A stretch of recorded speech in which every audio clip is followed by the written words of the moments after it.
हरियाणा के शिक्षा मंत्री कंवरपाल गुर्जर ने मोगा में किसानों पर हुई लाठीचार्ज पर प्रतिक्रिया व्यक्त करते हुए कहा कि अब पंजाब के मुख्यमंत्री को स्पष्टीकरण देना चाहिए। उन्होंने कहा, कोई भी सरकार मजबूरी में लाठीचार्ज करती है। मुख्यमंत्री जो है उनसे पूछना चाहिए कि जो पहले बयान दे रहे थे उसका अब उनका क्या प्रतिक्रिया है। तो मेरा मानना है कि लाठीचार्ज कोई अच्छी बात नहीं है। लाठीचार्ज तो मजबूरी में कोई भी सरकार है करनाल में हुई लाठीचार्ज की घटना की न्यायिक जांच की मांग को लेकर 5 घायल हुए लोगों की तरफ से दायर की गई याचिका पर पंजाब एवं हरियाणा हाईकोर्ट ने हरियाणा के एडवोकेट जनरल को जवाब दाखिल करने के निर्देश दिए। एडवोकेट जनरल हरियाणा को कहा कि इस पिटीशन का आप जवाब दायर करो और हम फिर आगे देखेंगे कि क्या करना है क्या नहीं करना। इलाहाबाद उपचुनाव को लेकर इनेलो ने इलेक्शन कमीशन ऑफ इंडिया को सुझाव भेजे। इनेलो के प्रदेश प्रवक्ता संदीप गोयत ने बताया कि इलेक्शन कमीशन ऑफ इंडिया ने राष्ट्र और राज्यों के राजनीतिक दलों से 5 राज्यों में होने वाले सामान्य चुनावों और उपचुनाव को लेकर सुझाव मांगे थे। जैसे सर्वोच्च न्यायालय और उच्च न्यायालयों के अंदर कई ऐसे पिटीशंस डली, उसके बाद इलेक्शन कमीशन ऑफ इंडिया ने एक कदम उठाना पड़ा और परंतु हमने ये सुझाव दिया कि आज हरियाणा प्रांत के अंदर लगभग 20 से 22% पूरे हरियाणा के अंदर डेली आ रहे हैं और उस समय स्थिति 16।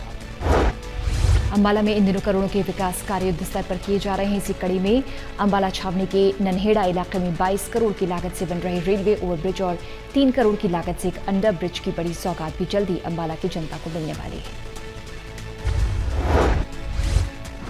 बनवा दिया, मछोंडे का पुल मंजूर करा दिया, नन्हेड़े का पुल बन के आधे से ज़्यादा तैयार हो चुका है। घसीटपुर में अंडरपास, मेरे शहर में जहां पर फाटक। धर्मनगरी कुरुक्षेत्र में फिट इंडिया फ्रीडम रन का आयोजन हुआ। इस अवसर पर उपायुक्त मुकुल कुमार ने बतौर मुख्य अतिथि शिरकत की, युवाओं को देशभक्ति और फिटनेस की शपथ दिलाई।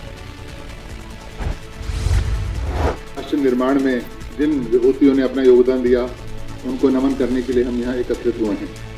जैसा कि हमने शपथ में भी देखा, आधा घंटा रोज फिटनेस के लिए हमें कार्य करना चाहिए। सिरसा में प्राइवेट स्कूलों की तर्ज पर सरकारी स्कूलों के बच्चे भी आधुनिक डिजिटल तकनीक से शिक्षा हासिल कर सकेंगे। विशेष रूप से राजकीय मॉडल संस्कृति स्कूलों में प्राथमिक कक्षाओं में डिजिटल बोर्ड्स उपलब्ध करवाए गए हैं।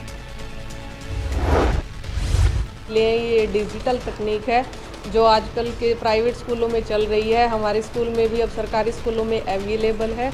इससे बच्चे आसानी से और